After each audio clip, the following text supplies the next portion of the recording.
In today's video, I'm going to teach you how to create a drop-down column in ClickUp.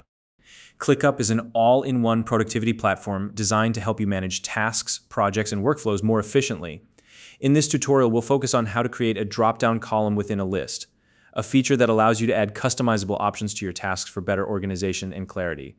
Whether you're categorizing content types, tracking statuses, or creating unique labels, drop-down columns can make your workspace more dynamic.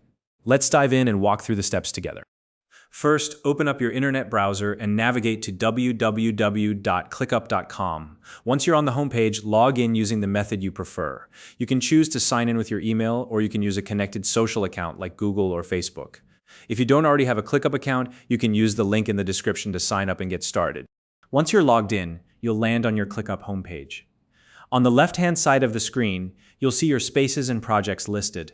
This area is your main navigation panel, where you can access all the different parts of your workspace.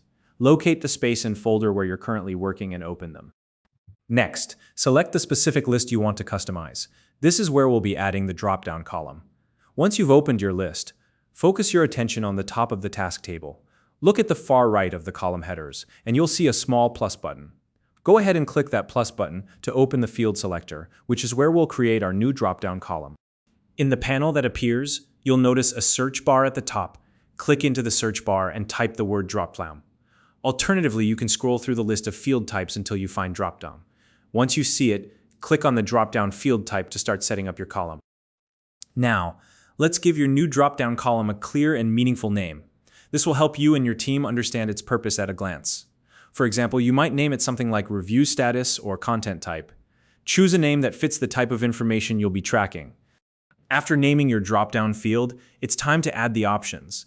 These are the choices that will appear in the drop-down menu for each task.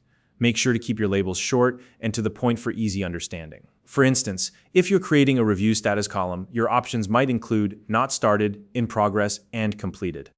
To make things even more visually clear, assign a unique color to each option. This way, you can quickly identify the status or category of a task just by glancing at the drop-down field. If the platform allows, you can also set a default option. This is useful for streamlining task creation, as new tasks will automatically have a default value in the drop-down field unless changed manually. Once you've finalized the name, options, and settings for your drop-down column, confirm your choices to save the field. At this point, your new drop-down column will appear in your list alongside the other columns.